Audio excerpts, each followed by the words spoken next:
Big it up, big it up. Yep. Hearing my voice. Yeah. Here we go, go. Yeah. Here we go, go. Yeah. Here we go, go. What is up, everybody, and welcome to the Casual Wrestling Community YouTube channel. You are now tuned in to Casual Smack, the weekly Smackdown recap show. I am your host, the Notorious Nerdy D, and I'm riding solo tonight. So I'm working the boards, working the cameras, I'm doing it all. And whether you're watching on YouTube or listening on your favorite podcast network, I have an amazing show for you tonight. Make sure, though, to stop right now and hit the like button, leave a comment, do whatever it is on whatever platform to help us get into the algorithm. Do me a favor, text a friend that might like the show. Tell them, hey, man, tune in. It's a cool show. Let's get the numbers up. Let's keep it moving. But right off the bat, man, the Usos are now the unified tag team champions. And we took the most roundabout fucking way of getting here, but we're here. The Usos have unified the tag team titles.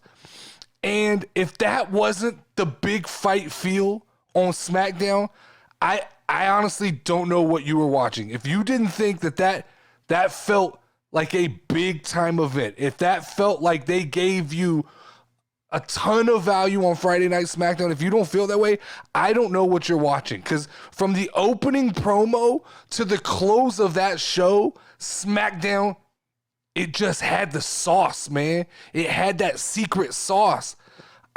I tell you, I love the roster of Monday Night Raw. I really do. But that crisp 2 hours of Friday Night SmackDown, it just hits different. SmackDown feels fresher. In the main event, man, Roman with the interference this time, helping the Usos.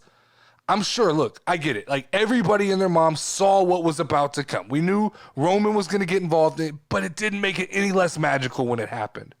When it happened, I was still as fucking excited, still jumped off the couch, still screaming. That SmackDown, it hit different, right? And I had multiple different people reach out to me after SmackDown. Multiple different people reach out to me and tell me they were pissed off about RK Bro losing the titles and why are we doing this? All I can say right now, guys, just be patient. Be patient. This is about to be an extremely fun summer of wrestling. Like, this is setting up so many opportunities for big matches. I think this summer, we're definitely going to get Roman Reigns versus Riddle at some point. We're going to get Roman Reigns versus Randy Orton at some point. We're going to get Roman Reigns versus Drew McIntyre at some point. We're getting everything, but a bunch of fresh new matches we haven't seen in a long time. And I'm excited. I'm all about it. Like, the run all the way up to Clash at the Castle looks like it's the path is starting to clear out. I'm starting to see the path that they're taking moving forward. And before you know it, we'll be at the Royal Rumble again. And it'll be about the time for The Rock to show up or for Roman and Cody to do their thing. But right now, like, it's looking good. And nobody can deny this. I don't give a fuck who you are. But right now, the Bloodline are the biggest thing in professional wrestling. Hands down. It's not even close. I almost wish they would have saved this match for next week to go against Double or Nothing in AEW, because I think, CM Punk is more than likely fucking needs to win that match against Hangman, and they need to get the title off of that boring ass champion. But I feel like this was the type of energy that could have took away from. There's gonna be AEW energy next weekend, and nothing wrong with that. Like, let's be excited for AEW. But I feel like if WWE was trying to counter that, they've got momentum. They're rolling the ball right now. Because every so often you get these moments. You get these moments in wrestling where it just all kind of starts to come together, right? And it feels like in WWE, that's kind of what's happening right now. The people in the crowd are fucking crying. The energy in the arena was epic. The Bloodlines, they feel like wrestling giants right now. And closing out the show with a shot of the Usos Roman Reigns and Paul Heyman in the background with his finger up. That shot, like that's what we're looking for. That's epic. And that's cohesion. There's a through line. And that's what AEW's lacking in their television right now, is a through line and overall kind of the Usos, the bloodline, Roman, they tie everything back together. Monday Night Raw, SmackDown, and opening the show, closing the show. They're intertwined in multiple storylines. AEW feels like a clusterfuck of matches thrown together, whereas, like, sometimes I know it's a bad plan, but it always lately feels like WWE has somewhat of a plan that they're working towards. And with this bloodline stuff, it's working for me. I'm telling you right now, AEW better put that title on CM Punk. Because, I mean, as far as WWE goes in the title picture right now, man, it's fun. With the Usos holding both tag team belts and Roman holding, it's fun. It's gonna make for some fun television coming up. We most likely are gonna get Roman versus Drew McIntyre at Clash at the Castle, I'm guessing. I know Roman's not booked for Hell in a Cell. Perfectly fine. Makes sense at this point. The Usos will probably hold down the fort, doing something, maybe a rematch with Riddle and Randy Orton. And then it feels like at SummerSlam, we're going to get probably Randy Orton and Roman Reigns and whatever the other event is. I don't remember what the other event is that's prior to SummerSlam. We're probably going to get Roman Reigns versus Riddle. That's a fun little 3 months. That's a fun little 3 months. I'm excited about it. WWE announced during Friday Night SmackDown that Naomi and Sasha Banks are officially suspended indefinitely and stripped of their titles. Now, I actually heard a conspiracy theory, and I don't remember where I read it, probably Reddit, but I read a conspiracy theory that says this is all a big work. We're all involved in a big work. Where they're putting this one over on us. It's a buildup, and the reason Stephanie McMahon is taking time off is because she's going to train. She's going to come back, and we're about to get into, probably after Clash of Champions or Clash of the Castle, WWE versus the Bloodline storyline. I don't know if there's any truth to that.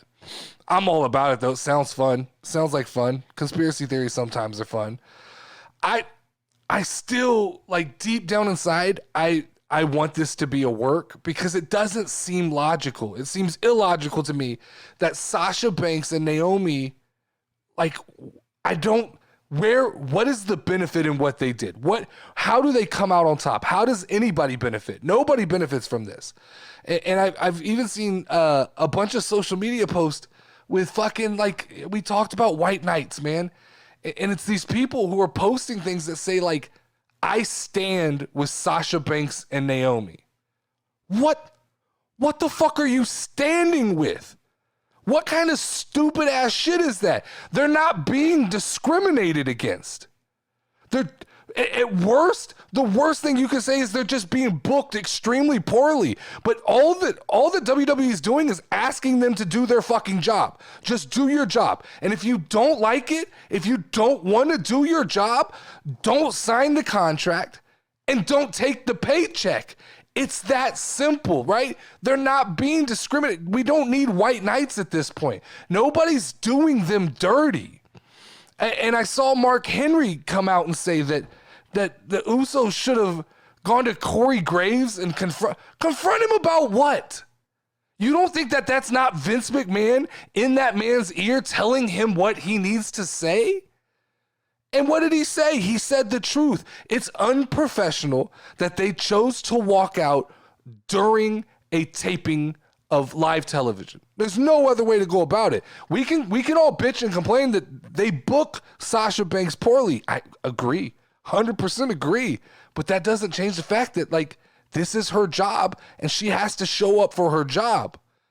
Now, supposedly, we're getting a tag team tournament. And what tag teams exist in the women's division at this point? I don't fucking know. We got the newly formed Doudrop and Nikki Ash. And then we got Natalya and Shayna Baszler. And outside of that, like, are there existing tag teams? at this point, why not make it fun? Let's make it fun. Let's take every female superstar, pair them up with somebody else, and make it a big tournament. Make these big brackets. And more than likely, it's going to be 4 teams. It'll be the 2 I named, and they'll throw together 2 teams. And I'm guessing Doudrop and Nikki Ash could benefit from a tag team title run. Like, that's who I think. But it would be fun to see, like, Toxic Attraction from NXT sneak in and win the tournament and be called up to the main roster. I don't know if they're ready or not. But even for a short run, like, come up. That division is, the women's tag team division is in such fucking shambles that having an NXT team come up and win it would probably be the most exciting thing right now that they could do. All right, let's get into some casual smacks. Casual smacks are going to be my quick thoughts on the rest of what happened on Friday Night SmackDown this week. So I like the SmackDown women's division. I like the SmackDown women's, it feels fresh right now. I think you got Shotzi, you got Aaliyah, you got Raquel Rodriguez. They all have potential to be stars. Maybe not the biggest of stars, but they feel unique. And I know everybody goes, they're all the same. No, they're not. Like, they're crowns in a box. They all have different color hair. They all have some kind of look. WWE does a good job of separating out their women so they're distinguishable, right? Shotzi's green. Sasha Banks was like blue hair. Becky Lynch's orange hair. So, but right now, the SmackDown's division, it does feel fresh to me. And so if you add those fresh faces in with an already kind of, trending Ronda Rousey after her match with Charlotte Flair, I've shut the fuck up. I'm all in on Ronda Rousey. That was a hell of a match. And then if we get Charlotte when she returns, SmackDown's in a good position, man.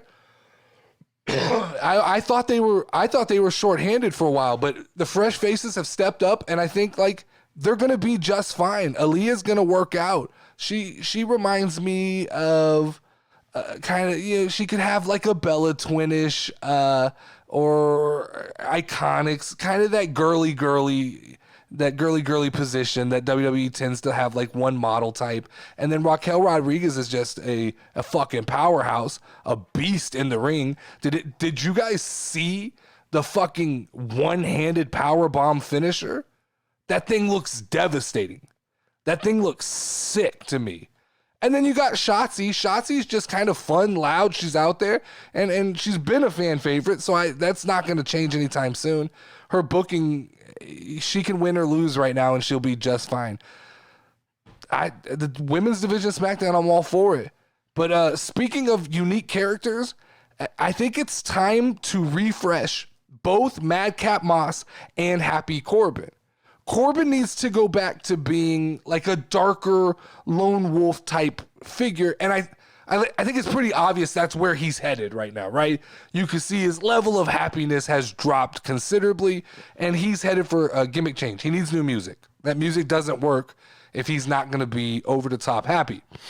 And Madcap needs a gimmick change as well. I think, once again, it's obvious we're headed towards that. Madcap like gives me weird John Cena vibes. Like, I feel like there's a star in there somewhere.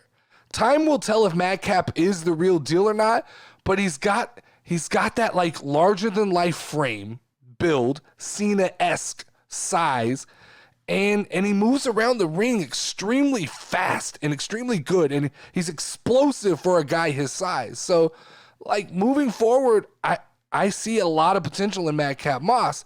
It just depends on how they book him going forward. And so, like, what is the best way to book Madcap going forward? I don't know. Maybe you guys could tell me. Like, what is the best way to book him? Because it looks like Gunther is actually going to enter into the Intercontinental picture here pretty soon, as we got Gunther and Ludwig versus, or it looks like we're going to get Gunther and Ludwig versus Ricochet and Drew Gulak, which in turn is probably going to end up with Gunther versus Ricochet for the Intercontinental title. It's funny to me, man. This shit's funny to me because a few weeks ago, we were reading memos from WWE that said Ricochet was the number 2 babyface on SmackDown. And now with Gunther coming up, I mean, I get the vibes that they're just going to feed him to Gunther here pretty soon. Another short little Intercontinental run that didn't mean anything. You know, everybody who gets that belt is kind of doomed. They all go, I want to be a fighting champion, and then WWE goes, no, we changed our mind. We're gonna hand the belt to somebody else. And it does feel that way. What I would like to see, I would like to see them bring back the European title. I think it's time. I think, look, we can handle more titles. There's definitely enough talent to handle more titles if we give them the respect that they're due. But could you imagine like Gunther versus Drew McIntyre squaring off for the European title? Like that has a big match, and let's make that belt feel big. Make it feel like a world championship. Every belt should feel like, I know I make the argument all the time that there are mid-card titles, Intercontinental, United States, and European was a mid-card title. And then you have the world championships. And I get the argument, people go, they're all world championships. They should be. They should all feel like world championships. The WWE doesn't treat them that way, but they should be. And WWE would have a better product if they did that. Okay, so European title. Talk about European title. What if Sheamus is in that picture? What if Butch is in that picture? And speaking of Sheamus and Butch, they finally got a faction name, the Brawling Brutes. And it's a hell of a name. And they're really starting to grow on me. Butch is interesting to watch, right? On a week-by-week basis, he feels a little bit unpredictable. When you're an undersized guy, you have to have something that makes the crowd pop, right? And he's kind of got that like wandering crazy person thing going on. And I tend to get lost in the character of Butch when I'm watching SmackDown. Butch immerses me into the television. A lot of guys don't do that. A lot of guys, I find myself getting on my phone, doing something else, just kind of half watching the show. But with Butch, I tune in, I pay attention. And him and Xavier have a nice chemistry that I've really enjoyed these last couple weeks. Now, Xavier mentioned that he's found a new partner for himself and Kofi. Who do we think this partner is going to be? Who's going to partner up with Kofi and Xavier next week? Are they a new member of New Day? I don't know. My thoughts, I'll just throw this out there. Highly unlikely, but who I would love to see, and we're probably going to see somebody who's on the roster. Let's not kid ourselves. It's going to be a letdown, like Drew Gulak or something. But I would love to see Tyler Breeze. I would love to see Tyler Breeze return to the WWE, actually join the New Day, become the third member of the New Day until Big E returns. Keep that spot warm for him. He just returned to Up, Up, Down, Down, the YouTube channel. Why not get him traveling with the boys? Get him in there. He's got that same energy. He's got that. He can handle that same energy that the New Day has. And he'd be a great third while Big E recovers. And it feels like the WWE could get like a cheap pop for bringing someone back who's not on the roster. It's like a Tony Khan special, right? Bring back a surprise. I get it that Tyler Breeze he's not going to blow your fucking brains out, but it's a cool pop, right? That the third member of New Day is Tyler Breeze. That would be fun. Last thoughts on SmackDown for this week is it might just be me, but I really, really, really like that NXT has become non-canon in the WWE universe. And stay with me here. I think that the IWC tends to forget that not everybody watches NXT. And if every superstar that got called up from NXT, if they had this long lineage that we had to go back and look at, this you had to do a case study to like really know who they were when they got to the main roster, a lot of the casual fans would feel left out or left behind, right? I don't watch NXT at all. I've tried. It's not my cup of tea. It feels like the minor leagues. To me, when I look at wrestling, when I create a hierarchy, I go NXT, AEW, WWE. That's how I view the hierarchy of professional wrestling right now. And then Impact is like maybe equal to NXT. But I don't watch NXT. And I think WWE has learned and understands that guys who get called up from NXT, they have to have a clear beginning to the journey they're on the main roster. So guys like LA Knight showing up as Max Dupree means that all of us casual fans get to start off with a clean slate. We get to learn a new character along with everybody who knows him. And if you know him and you have a history with him, cool. That's just bonus points for you and you know how he's going to be. But he brings in zero baggage with him from NXT when he becomes Max Dupree and not LA Knight. And I get it, right? Anybody who's watched NXT, it can feel weird. But from a point of view of a true casual fan, this is how you have to do this in order to keep casual fans interested and not constantly have them like, well, who is Pete Dunne and who is Walter and who is LA Knight? I don't know these people and everybody knows them, and I'm supposed to just pick up on the storyline that they had from NXT, a show I didn't watch. It unfortunately, it pisses a lot of people off, but I enjoy the fact that NXT is kind of becoming non-canon.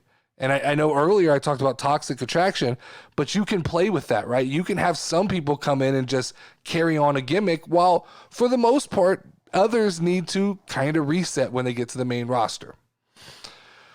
So, new tradition to ending this show every week. I'm going to give my SmackDown power rankings for this week. And on SmackDown, I'm going to do a top 5 power rankings. So, my SmackDown power rankings for this week. At number 5, Drew McIntyre. Even though he wasn't present on SmackDown this week, he's still a force to be reckoned with on SmackDown.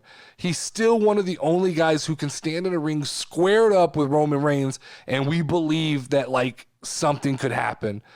My honest opinion right now on Drew, though, I think Drew should go back to Monday Night Raw.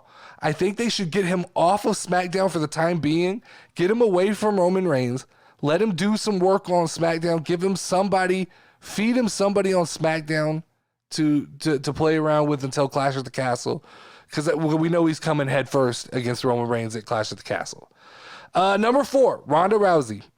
Look, after her match with Charlotte Flair, I'm big on Ronda Rousey. She wouldn't even have been on this list two or 3 weeks ago. Now, she's number 4 on my list, and she's probably only going to trend upward, to be honest with you. Not being on TV this week hurt her a little bit, but, she is the SmackDown champion. And I'm not going to say women's because she tells me not to say women's. So she is the SmackDown champion, and she deserves respect and to be on the list. At number 3, I have Gunther. Gunther he's making a statement. He's making a statement, especially to me. I'm liking this. That chop is something different. When he hits that chop on Gulak, whatever his name is, I'm afraid he's gonna die sometimes. I'm worried for him when he gets hit with that chop. He got hit with that chop and hit the door behind the scenes. That was nasty. But I think right now he's number 3 on my list because if his trajectory is where I think his trajectory is going, he'll be the Intercontinental Champion in the next 3 months. And hopefully he gets a decent run with that title. Hopefully. Because I don't know what else you can do with him. You're not going to throw him into the title picture just yet, I don't think. You can't feed him to Roman Reigns. That'll fuck up all momentum if you feed him. So I think that's where he's headed. Poor Ricochet. Because that don't play well for Ricochet. Number 2 on my power rankings, it's the Usos, man. How can you argue with the Usos being number 2? They are the unified tag team champions. And if it wasn't for number 1 Roman Reigns, they'd be number 1. But if you just want to lump the whole bloodline in, they're 1 and 2. If you want to put the bloodlines together, they're 1, 2, 3, 4, and 5 right now in professional wrestling and in SmackDown. But as far as this list goes, the Usos are 2, Roman Reigns is number 1, and that's my SmackDown power rankings for this week. Make sure to check out, I dropped a tier maker video, The Gods of Pro Wrestling, on my YouTube page. Next week, I'll be doing a bracket battle to decide the greatest type of match gimmick in pro wrestling. So cage match, tables match, ladders match. I'll do all that. I'll break it down and we'll come to a consensus on what is the single greatest gimmick match in pro wrestling. But for now, this has been another episode of the CWC Wrestling Podcast, Casual Smack. Make sure to tune in every week on either YouTube or Spotify. And please leave us a comment Also, make sure to follow me on TikTok, Instagram, and Twitter, all at Notorious Nerdy D. If you don't already, just search for me. I do pop up. As always, I am the Notorious Nerdy D. Lauren's not here, but we can still ring the final bell. Talking WWE, keep it rolling and hosted by Notorious Nerdy D. Dope show that you gon' find. Tune in cause it's online. Hit 'em with a figure 4 leg lock, power driver or clothesline. We bringing that heat like the show, but you should already know the Casual Wrestling Community Show. Let's go. Yeah, Notorious Nerdy D. Woo!